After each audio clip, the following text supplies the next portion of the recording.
Halo sahabat Festi, sahabat pajak. Salam sejahtera, salam sehat, dan tetap semangat. Berbahagia kita hari ini kita dapat bertemu di podcast Festi Fakultas Ekonomi Universitas Sakyakirti. Apa kabarnya? Hari ini luar biasa, dan hari ini kita akan berbincang dengan narasumber kita tentang Tech Center dengan tema Tech Center, Peran dan Tantangannya.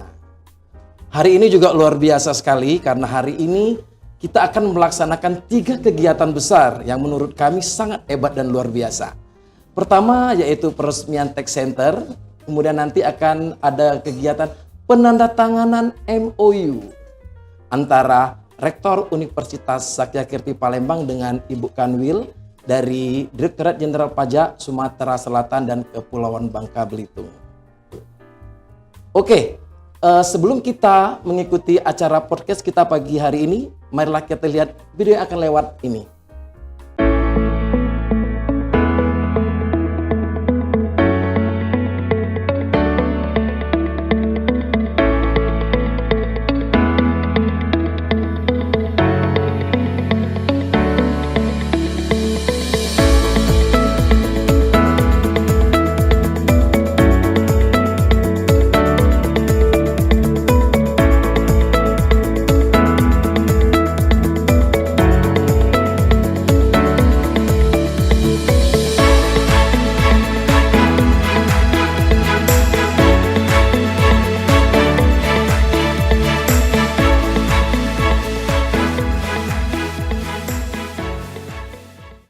Oke sahabat Festi dan sahabat pajak, luar biasa hari ini. Saya bilang luar biasa karena hari ini kita kedatangan narasumber yang juga luar biasa. Hari ini beruntung sekali Universitas Sakyakirti Palembang karena kedatangan langsung Ibu Kanwil yang akan menghadiri peresmian Tech Center, kemudian penandatangan MOU dan juga Tech Goes to Campus. Tapi penasaran kan siapa narasumber kita saat ini? Luar biasa kembali, beliau adalah Wong Kito, Wong Palembang. Ya, nanti kita tanya sedikit, kok bisa sih Wong Palembang jadi orang nomor 1 di Kanwil Direktorat Jenderal Pajak Sumatera Selatan dan Kepulauan Bangka Belitung. Sedikit informasi, ya, beliau ini selain Kanwil dengan kegiatannya yang padat, beliau juga sering menghadiri kuliah umum. Jadi bagi kami yang dosen dan juga para pendidik ini merupakan suatu anugerah karena beliau bisa sharing ilmu dari pengalaman yang beliau pelajari. Dan juga beliau sering hadir untuk di acara Tech Goes to Campus. Tapi ada yang istimewa loh. Dari beliau, ternyata beliau ini penyuka kopi. Atau istilahnya kalau di generasi milenial ada istilahnya itu adalah menyebutnya dengan coffee snob. Coffee snob itu adalah orang yang sangat peduli dan senang dengan mengkonsumsi kopi.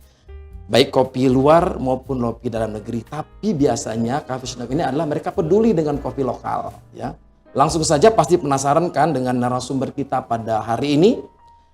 Apa kabarnya Ibu? Alhamdulillah. Siapa namanya? Beliau adalah Ibu Romadania, Magister Ekonomi. Beliau adalah orang nomor 1 di Kanwil Pajak. Apa kabar Ibu? Ya, Alhamdulillah. Terima kasih. Saya bahagia sekali nih bisa kumpul dengan mahasiswa-mahasiswi dari Sakyakirti. Ibu kan ngopi. Sudah ngopi belum Bu? Nah itu dia belum ya? Oh belum Bu. Mau ngopi Bu?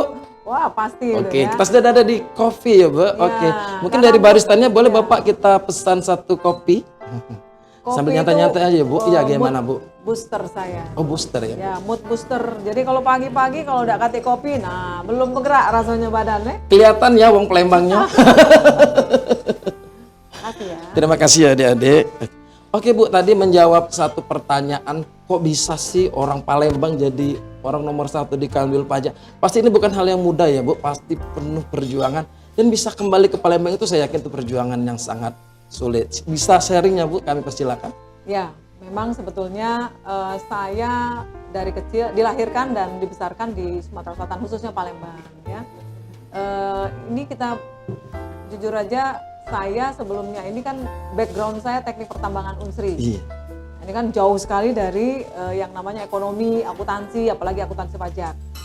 Namun karena kesempatan yang diberikan kepada saya waktu tes bareng-bareng tahun 1995, Nah, kemudian saya diterima sebagai salah satu pegawai di Direktorat Jenderal Pajak. Nah, itu mungkin suka dukanya pasti banyak perjuangan karena saya basicnya bukan ekonomi. Maka perjuangan saya untuk sampai di posisi itu tentu bukan main ya. Kalau orang ekonomi, hukum, atau akuntansi ya mudah untuk memahami tentang pajak dan ekonomi berikut turunannya. Tapi kalau bagi saya itu sesuatu banget. Untuk memahami demand kenapa begini, curve kenapa begini, ya memang itu luar biasa. Kemudian saya mengambil setiap kesempatan ya untuk kuliah di luar negeri, kemudian juga mendapatkan kesempatan berbagai kesempatan ya untuk short course dan lain sebagainya. Saya ambil itu semua. Nah, ini mungkin menjadi salah satu nilai plus yang saya peroleh yang bisa jadi menjadi nilai tambah bagi saya. Makanya saya alhamdulillah ikut, karena untuk sampai di posisi ini tentu kita harus melampaui tahap-tahap yang luar biasa ya, termasuk tes dan lain sebagainya. Kalau istilah dalam pemerintah itu fit and proper test. Ya, nah itu alhamdulillah saya melalui itu. Aduh, luar biasa sekali sahabat Pesti dan sahabat pajak ya. Kita kan berada di tax center nih Bu, pasti bicaranya agak sedikit tentang pajak ya. Ya. Jadi sama-sama kita ketahui kan pajak itu punya dua fungsi utama. Pertama fungsi budgeter dan juga fungsi reguler. Kita ke fungsi budgeter nih Bu. Kalau informasi yang kami dengar, pajak itu mempengaruhi sekali penerimaan negara. Bahkan persentasenya itu bisa sampai 80% ya. Lebih ya. Nah artinya Bu, ini suatu tantangan kan bagi perpajakan untuk mencapai target dan juga mencapai suatu prestasi ini ya Bu ya. Nah, garda ke depan pasti Kanwil. Karena kan kita setiap provinsi ada Kanwil ya, masuk juga ada beberapa yang digabung. Pasti berat kan Bu, pasti banyak usaha yang kita dengar namanya intensifikasi, ekstensifikasi, diversi. Pokoknya sisi sampai tax amnesty ya Bu kita lakukan. Nah kira-kira boleh kita Ibu bercerita, kita dapat tahu informasi apa sih yang sudah dilakukan khususnya di Kanwil Direktorat Jenderal Pajak Sumatera Selatan dan Kepulauan Bangka Belitung. Silakan Bu. Mungkin pemahaman pajak dulu ya. Kalau kita ngomongin pemahaman pajak, pajak ini adalah sesuatu yang dipaksakan oleh undang-undang. Ya kontribusi kepada negara yang dipaksakan tanpa mendapat imbalan langsung. Pasti langsung ya. Nah, jadi memang konsep itu yang dibangun mengingat bahwa kalau dari sisi pendapatan itu mayoritas pendapatan negara itu bersumber dari pajak. Perpajakan itu 83%. 83 ya, malah. Ya, 83% perpajakan itu. Jadi bayangkan kalau pajak tidak tercapai di posisi 83%, sisanya itu hanya PNBP. Iya. Ya, PNBP kemudian hibah itu hanya 400 miliar doang. Jadi memang andalannya satu-satunya pajak. Kalau sudah seperti itu berarti memang harus kita peduli semua. Iya. Kalau untuk sampai peduli, makanya ini salah satu upaya kami dengan membuat tax center di berbagai universitas dan atau sekolah tinggi ya. Dalam bentuk kita merekrut relawan pajak. Nah, yang kita lakukan dalam konteks tadi mengejar penerimaan tentu berbagai sektor ya sudah kita klasifikasi, kita mapping ya. Kemudian bagaimana kita menjalankan fungsi-fungsi di pajak itu ada fungsi pelayanan, fungsi pengawasan, fungsi penegakan hukum. Jadi dari kita melayani dengan baik, kita melakukan pengawasan sampai dengan tadi sandera badan penegakan hukumnya ya. Nah, itu fungsi-fungsi itu harus kita optimalkan. Tentu saja saya secara pribadi tidak ingin fungsi penegakan hukum itu menjadi lebih menonjol. Kalau bisa sampai dengan pengawasan. Nah, untuk sampai di situ maka perlulah tax center ini kita kerja bersama-sama. Kalau strategi untuk mencapai penerimaan pastinya tadi selain fungsi-fungsi itu kita optimalkan, juga kita juga mencari potensi-potensi pajak ya, potensi-potensi pajak apa saja yang ada di wilayah Sumatera Selatan ini. Kita tahu bahwa komoditi yang menjadi dominan itu adalah batu bara. Kemudian kalau di Bangka Belitung ada timah, kalau selain itu ada sawit, karet, kopra dan lain sebagainya. Jadi ini menjadi andalan-andalan kita, tapi sektor utamanya itu adalah perdagangan. Ya. Yang paling penting bagi saya di sini, kesadaran masyarakat untuk pajak itu harus paham dulu. Untuk apa sih pembiayaan negara? Kalau ketika saya sampaikan tadi, kalau pajak ini tidak tercapai, maka mau tidak mau utang negara kita yang akan naik. Nah, ini yang agak membahayakan nih Bapak-Bapak Ibu sekalian ya.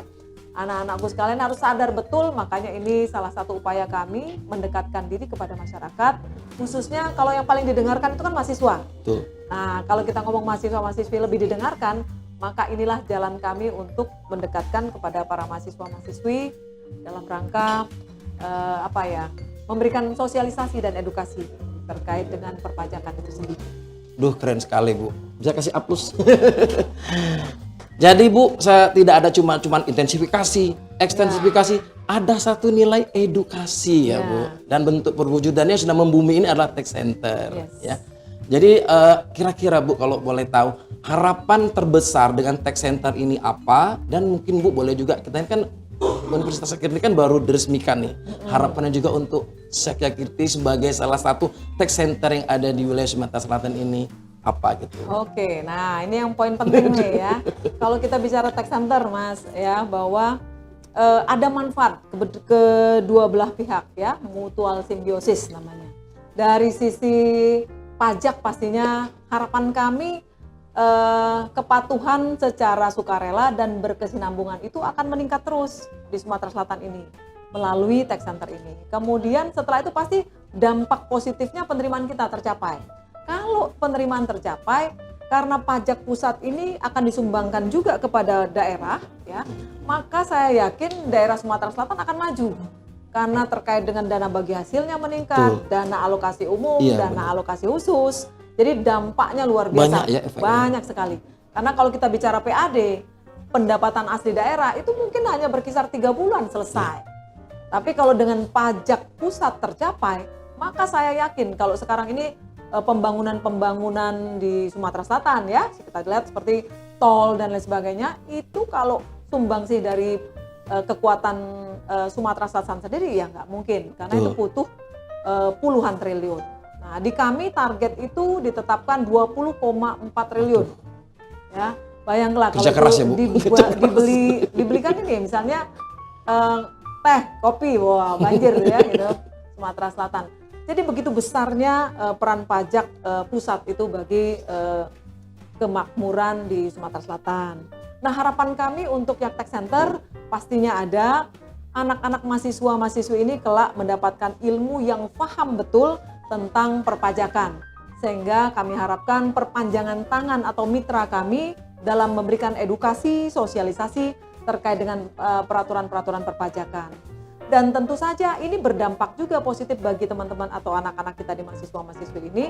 Mereka nanti bisa menjadi setelah selesai kuliah ini bisa melanjutkan itu misalnya menjadi konsultan pajak dan lain sebagainya. Profesi, kalau mereka menjadi profesi yang menjanjikan karena iya. mereka paham tentang pajak.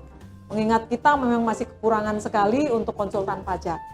Nah, yang tidak kalah pentingnya memang mereka ini adalah para mahasiswi dan mahasiswa adalah calon-calon atau potensi bagi menjadi wajib pajak ke depan ya.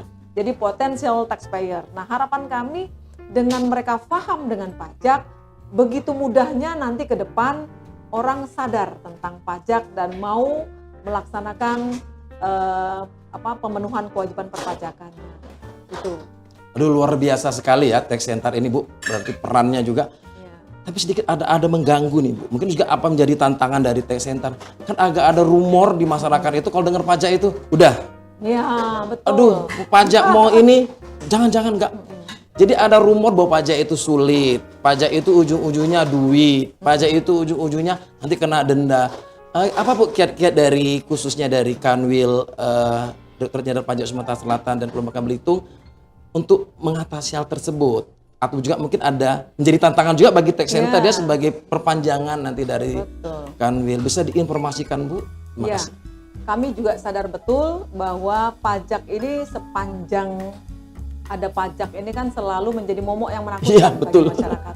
Dan memang mungkin lagi-lagi ini pola pendekatan. Nah, salah satu pola pendekatan itu melalui tadi mahasiswa dan mahasiswi untuk memberikan edukasi, sosialisasi kepada masyarakat dan tentu saja dengan cara yang baik. Jadi yang paling penting bagi kami bagaimana merubah komunikasi. Pendekatan yang persuasif, edukatif kepada masyarakat wajib pajak. Nah, harapan kami dengan merubah pola komunikasi, pola cara kerja, apalagi sekarang kami sudah melakukan tax reform nih, reformasi perpajakan yang besar-besaran dengan 5 pilar, ada perubahan struktur organisasi, SDM, kemudian ada IT juga, ada data, proses bisnis, termasuk peraturan-peraturan yang masih tumpang tindih. Nah, ini yang betul-betul mempermudah. Jadi harapan kami ke depan, tadi dibilang bahwa pajak ini susah dan segala macam, kami sudah masuk ke zona yang namanya otomasi, transformasi digital. Harapannya semua kewajiban perpajakan itu dapat dilaksanakan oleh wajib pajak di rumah. Nah, kalau salah satu contoh lah misalnya bahwa pembayaran pajak yang susah katanya ya. Sekarang ini kalau sebelumnya membuat e-billing itu udah satu jenis pajak, maka satu, bayangkan kalau wajib pajak punya kewajiban perpajakan lebih dari 10. Nah, jadi 5 ID billing. Iya. Nah, sekarang ID billingnya cukup satu. Kita sebut multi ID billing untuk semua. Semua kewajiban perpajakan dapat dilakukan dengan satu kali pembayaran. Nah, ini harapan ke depan. Jadi betul-betul kami ingin memperbaiki dari sisi komunikasi sampai dengan proses bisnis sampai dengan IT-nya. Iya. Sehingga tidak ada lagi dusta di antara kita. Aduh, jangan ada Bu ya. Ya, itu yang paling penting Mas, bahwa kami sangat terbuka. Integritas itu bagi kami harga mati. Jadi mudah-mudahan dengan cara seperti ini menjadi kontrol sosial. Betul. Jadi kalau ada orang pajak yang macam-macam minta duit, misalnya pada saat mereka datang kepada wajib pajak, tolong berikan informasi kepada kami. Atau ada KPK, ada ombudsman, ada di tempat kami itu ada Irjen ya, Ijen, kemudian juga ada Kidsda namanya. Jadi silakan supaya kita tadi tidak ada dusta di antara kita. Duh, banyak sekali ya Bu usaha sudah dilakukan pihak pajak untuk menghilangkan rumor yang negatif ini ya. Saya juga pernah lihat loh Bu, saya kan ikut juga IG-nya Teks ya. Jadi saya lihat sudah ada TikTok-nya, sudah ada kegiatan-kegiatan yang lebih membumi. Anak milenial pun kayaknya udah mulai suka lihatnya gitu Bu ya. Jadi memang mulai mendekati apa yang sudah menjadi tren juga saat ini gitu ya Bu. Dan juga kita di sini Bu mengucapkan terima kasih sekali sudah diresmikannya Tax Center kita ini. Kami juga sudah menyiapkan ruangan ini. Harapan kami Bu ini tidak hanya terbuka untuk sifat akademika. Jadi kalaupun ada pihak luar pengen nanti ini jadi tempat relawan pajak kita. Jadi sambil ngopi bisa buat SPT. Wah, keren banget. Sambil ngopi bisa sharing-sharing pajak. Buka kelas ya. Buka kelas. Jadi kan nggak terlalu kaku ya Bu. Relawan pajak itu tugasnya tuh nggak harus di kantor pajak, nggak harus. Malah ada yang di bandara, ada yang di mall. Oh keren sekali Bu. Dan juga kami untuk mungkin kami nanti ini kafe ini kita akan manfaatkan juga untuk relawan pajak nanti bisa mendampingi para wajib pajak ataupun masyarakat UMKM khususnya yang ingin bertanya tentang pajak. Oke, terima kasih sekali Bu atas podcast kita hari ini. Saya yakin sahabat Festi dan juga sahabat pajak senang sekali bisa mengikuti podcast ini, dan kami juga sekali lagi mengucapkan terima kasih kepada Ibu yang sudah hadir langsung berserta jajarannya, dan nanti juga kita akan mengikuti kegiatan penandatangan MOU dan juga Tax Goes to Campus. Jadi kami ucapkan juga terima kasih kepada para penonton yang telah menonton podcast ini, dan ada salam khusus Bu dari pajak mungkin bisa disampaikan? Saya sangat berterima kasih kepada Sakya Kirti yang sudah menyambut baik Tax Center ini ya. Mudah-mudahan Tax Center ini dapat menelorkan atau membuat relawan-relawan pajak yang luar biasa dari sini. Jadi saya sangat berharap bahwa Tax Center karena bukan sekedar membantu wajib pajak, juga nanti ada banyak program-program yang melibatkan mereka.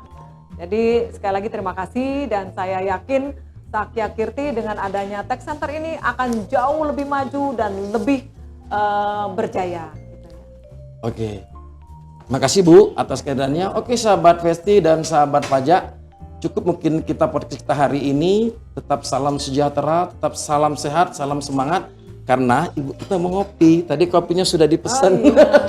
Boleh juga nih ya. Boleh juga Bu ini kopinya. Terima kasih ya. Oke, terima kasih juga ikut ngopi Bu. Ya. Oke, kepada sahabat podcast ngopi Festi, ya. kami ngopi dulu ya.